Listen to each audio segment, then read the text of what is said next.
Je souhaite maintenant donner la parole à ma collègue directe, le docteur Lise Lecointre, qui est à la fois, je dirais, maître de conférence dans notre service, qui est certainement celle qui va me succéder.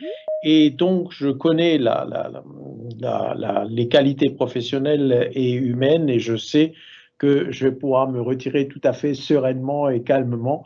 Je pourrais déjà me retirer aujourd'hui. Je dirais, la succession est assurée. C'est toujours quelque chose d'excessivement rassurant pour moi. Voilà, Lise, je te donne la parole. Merci beaucoup, Monsieur Baldoff, pour cette très belle introduction. Vraiment, merci beaucoup. Je tenais également à remercier tout le centre de coordination de m'avoir proposé de vous parler. Donc, de nouveau, du test HPV. Pourquoi faut-il utiliser le test HPV seul et non pas pratiquer des co-tests cytologiques et virologiques? Merci beaucoup. On peut passer à la diapositive suivante. Alors, la première question que l'on doit se poser, et Justine et Muriel lui ont déjà un petit peu répondu, c'est pourquoi les patientes ont un cancer du col de l'utérus en France? La première raison, c'est l'absence de dépistage régulièrement observé et dénoncé, notamment pour les patientes les plus avancées en âge, au-delà de 50 ans, chez des patientes qui sont aussi en difficulté psychologique, qui ont des difficultés sociales. Et c'est vraiment la première cause où l'on doit mettre de l'énergie. La deuxième raison, ce sont les mauvaises pratiques médicales. On les a également évoquées avec des examens qui ne sont pas lus, les examens qui sont mal interprétés ou les conduites à tenir qui ne sont pas adaptées. Et la réponse que l'on peut faire à ces deux problématiques qui sont réellement importantes, c'est le dépistage organisé tel qu'il se répand actuellement sur notre territoire national. Le troisième point concerne le test de dépistage. On sait tous que la cytologie est un mauvais examen de dépistage avec une sensibilité médiocre et ce qui en fait sa qualité, c'est la répétition des frottis. Diapositive suivante. D'où les nouvelles modalités de dépistage qui cherchent à promouvoir après 30 ans un dépistage virologique. Pourquoi ? Eh bien, la première raison, c'est que ce dépistage virologique est d'une part plus sensible. On voit les résultats de la méta-analyse qu'on vous a déjà montré, que le professeur Clavel vous a déjà montré tout à l'heure, qui objective une sensibilité relative supérieure quand on fait du dépistage virologique par rapport au dépistage cytologique, à la fois en termes de lésions CIN3+, et en termes de cancer invasif du col de l'utérus. Vous pouvez voir que pour les lésions CIN3+, au bout de 3 ans, il y a beaucoup moins de lésions dans la partie HPV négative que dans la partie cytologie négative. 0,43, ça veut dire qu'il y a quand même 60 fois moins de risque de développer une lésion si on est HPV négatif que si on a une cytologie négative. La deuxième raison, c'est que ce dépistage virologique assure une protection lorsqu'il est négatif, une protection qui est prolongée.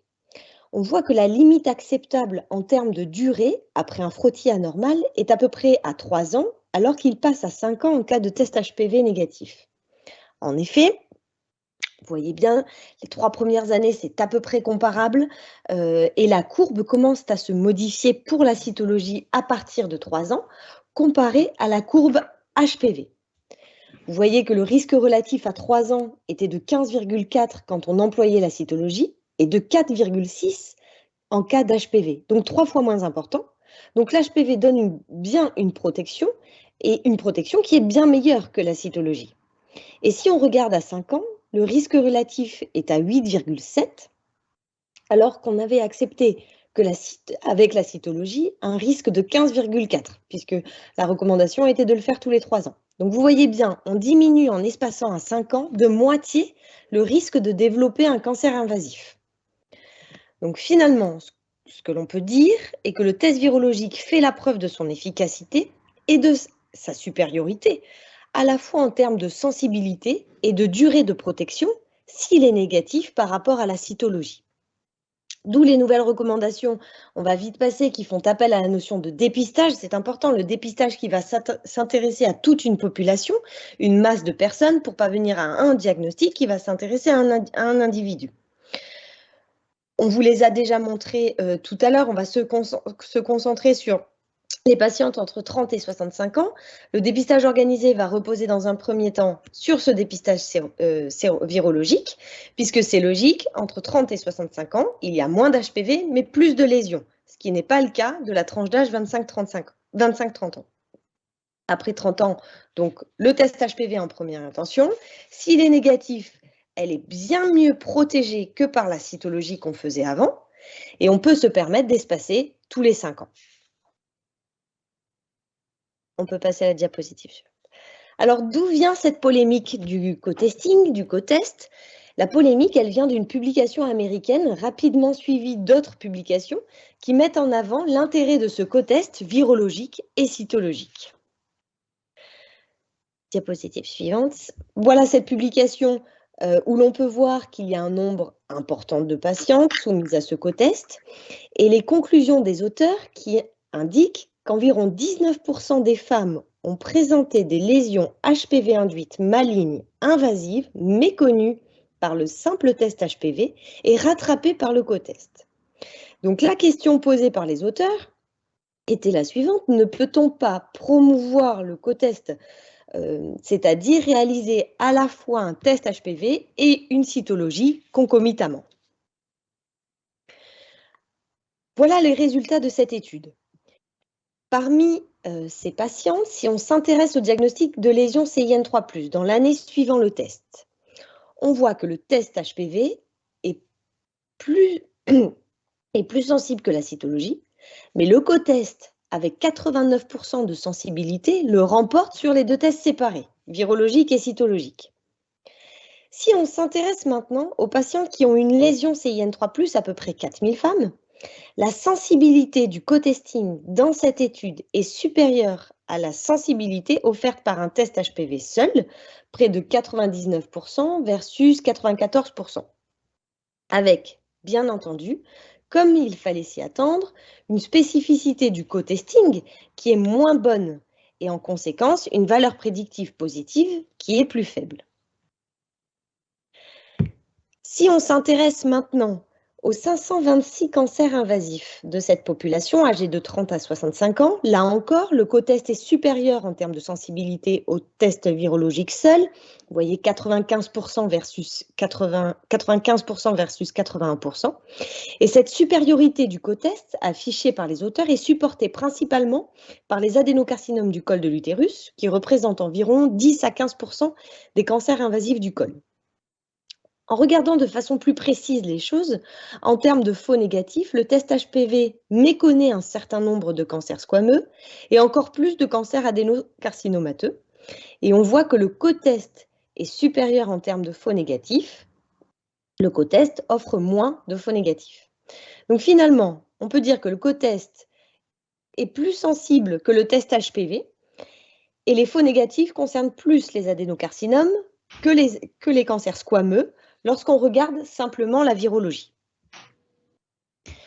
On peut quand même émettre un certain nombre de critiques vis-à-vis de cette étude, des critiques qui se basent d'une part sur la littérature, d'autre part des critiques méthodologiques, et enfin des critiques qui vont plutôt faire appel à la raison. Première remarque, et je vais m'appuyer sur la méta-analyse de Mark Harbin toute récente. Si on regarde la comparaison entre le test virologique, ici par hybride capture 2, versus les co-tests dans les principaux essais de dépistage virologique en termes de CIN3+, eh bien on s'aperçoit qu'on a un gain de sensibilité lié au co-test qui est extrêmement modeste, de l'ordre de 1,04. Et on constate bien entendu une perte de spécificité relativement importante. Et cette perte de spécificité se traduit sur un nombre important de patients, puisqu'on est en dépistage, donc on s'adresse à un nombre important de patientes. Et par conséquent, ces patientes vont devoir subir des examens complémentaires, en particulier la colposcopie, avec toutes les conséquences que cela peut avoir pour une femme.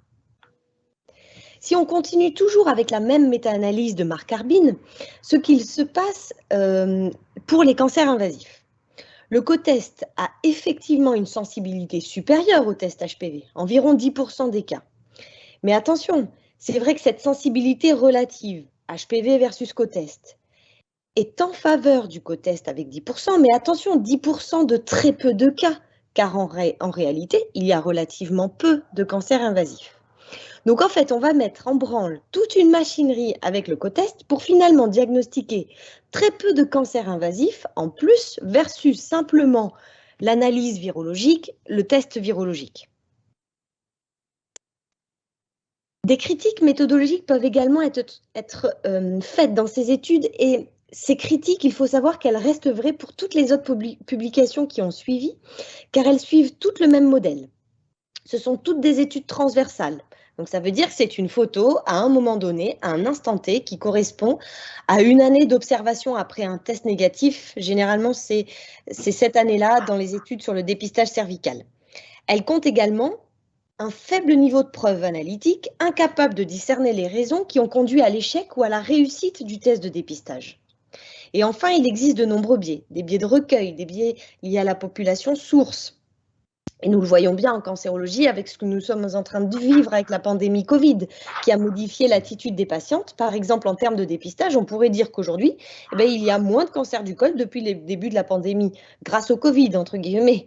Car en fait, c'est juste un certain nombre de patientes qui n'ont pas consulté, qui n'ont pas fait leurs examens de dépistage et donc de diagnostic qui auraient conduit au diagnostic de cancer. Donc, si on veut véritablement répondre à la question de la supériorité du cotest au test virologique seul, il faut faire une étude longitudinale, il faut le suivi d'une cohorte et regarder dans cette cohorte le nombre de lésions CIN de plus après plusieurs années en comparant celles qui ont eu simplement un test virologique et celles qui ont eu un cotest. La deuxième critique que l'on peut faire, c'est le choix du critère cancer invasif. Dans toutes les publications, le stade n'est pas précisé et c'est très embêtant car c'est un biais majeur dans la mesure où la cytologie peut être diagnostique dans ces cas. Si vous voyez une patiente en consultation qui a des métroragies et qu'à l'examen au spéculum, vous voyez un col tout à fait pathologique, votre premier réflexe sera de penser au cancer. Alors vous ferez peut-être une cytologie, mais dans votre tête, ce sera une cytologie diagnostique et non de dépistage, même si on est d'accord, la biopsie semble préférable dans ces cas-là. Si on regarde maintenant un point intéressant en termes de protection dans le temps, est-ce que le fait d'avoir un test HPV négatif ou d'avoir un cotest négatif apporte un bénéfice? Eh bien, cette discussion, elle a été tranchée par nos collègues hollandais dans le cadre de l'étude POBASCAM sur le dépistage virologique avec, vous le voyez, un suivi conséquent de 14 ans. On s'aperçoit que tant pour des lésions CIN3+, que pour les cancers invasifs, la différence entre le cotest ici en vert, le dépistage virologique en rouge, elle est minime. En fait, il n'y a pas de différence ni de bénéfice en temps en termes de protection. On voit très clairement, par contre, et on le sait déjà, on l'a déjà vu, que la cytologie seule, ici en bleu, offre une protection très modeste par rapport au test HPV ou au cotest. La question qu'il faut se poser, c'est pourquoi on a des tests HPV sur des lésions qui sont considérées comme étant de haut grade. On y a déjà partiellement répondu. Si on s'intéresse au cancer du col HPV induit, on peut avoir des charges virales faibles, non détectables par le test virologique. On peut avoir une faible quantité de matériel analysé. On peut avoir une fluctuation dans le temps des charges HPV.